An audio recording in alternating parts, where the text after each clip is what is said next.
la crise, nous allons parler de la crise en Ukraine. Nous allons parler de la crise en Ukraine. Vous savez, depuis ce moment, l'Ukraine est secouée par une crise envergure qui l'a définie. Maintenant, ce que vous devez penser, c'est quelle est la position africaine vis-à-vis de l'Ukraine. Est-ce que l'Ukraine et l'Afrique doivent soutenir l'Ukraine, mais l'Afrique doit soutenir la Russie, mais l'Afrique doit se mettre? Quelle sera la position d'un Africain vis-à-vis du conflit russo-ukrainien?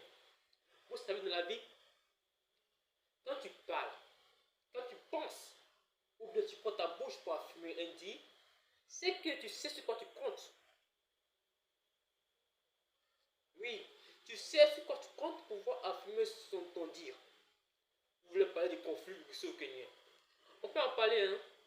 On peut parler du conflit russo-ukrainien. Mais le problème, en tant qu'Africain, le problème en tant qu'Africain, on a trop de problèmes.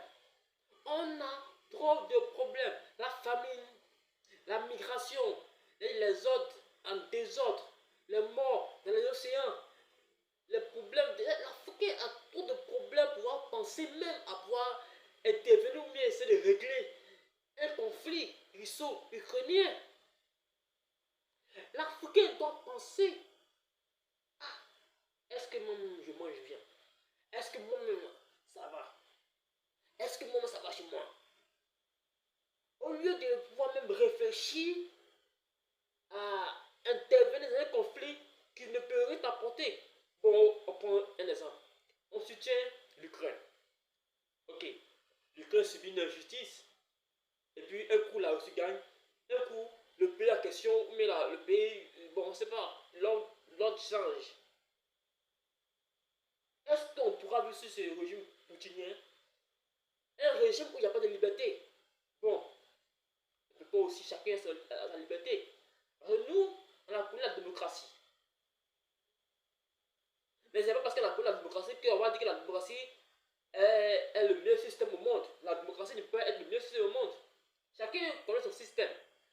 En tant qu'Africains, nous devons soutenir la partie où l'Afrique peut se développer. C'est ça. Nous sommes dans la position où l'Afrique va se développer. Mais une position qui ne va rien apporter à l'Afrique doit s'améliorer.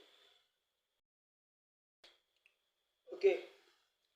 Donc, ce conflit russo-ukrainien, pour moi, personnellement, pour moi, et pour la majorité des personnes qui ont une conscience, qui ont en tout cas une intelligence, ce conflit ne nous intéresse pas. Ni de près, ni de loin. C'est un conflit européen. Un conflit européen. Ce n'est pas un conflit africain. L'Afrique peut apporter quoi à l'Ukraine? Depuis quand un aveugle peut conduire son ami aveugle? Depuis qu'un malade peut soigner son ami malade, l'Afrique est malade. Ça ne va pas. Prenons du cas de l'Afrique australe, la côte de l'Afrique. Mais c'est du n'importe quoi. C'est du n'importe quoi. N'importe quoi. Je sais pas. Vous voyez une grande famille là-bas. Ça ne suit pas. La guerre, des tortues, des pirates anglo-saxons, des djihadistes, des djihadistes qui font les conneries, ils tuent l'homme comme si l'homme était un mouton.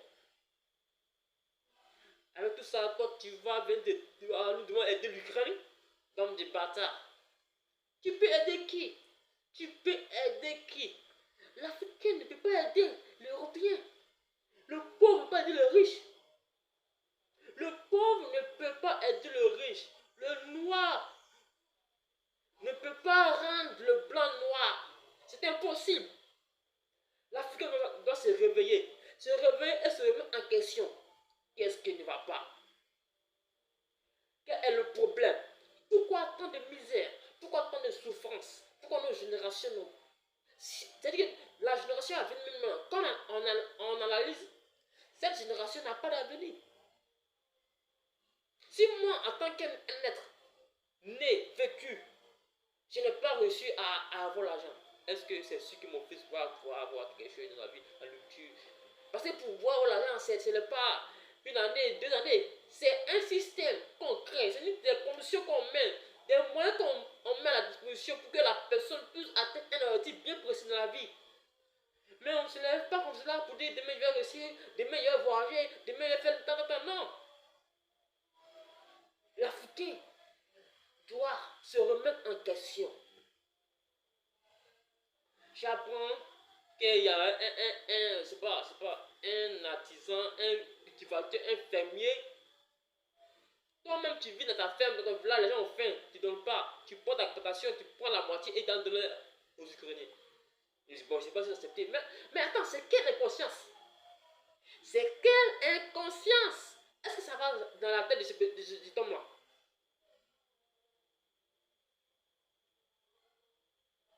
L'Afrique, l'Afrique n'est pas pauvre en elle.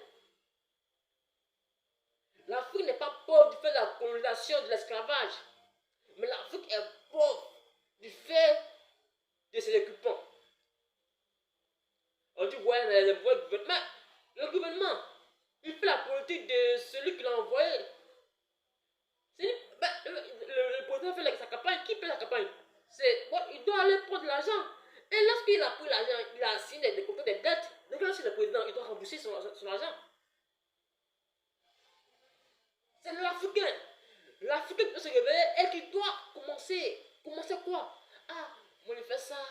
Signer quoi? Le plombier, le maçon et le chef peuvent signer, créer une association de plombiers de maçonnerie quelque part là-bas. Et puis ça va aller.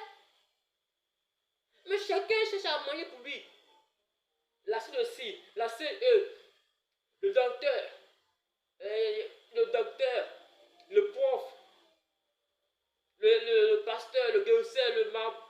Chacun cherche à manger. Du fait qu'on met nos ventres, nos désirs devant et la vraie nation, putain, ça va chier. L'Africain doit se remettre en question. L'Africain doit dire, ah, où ça va là, c'est pas bon. Parce que si ça continue comme cela, c'est pas bon.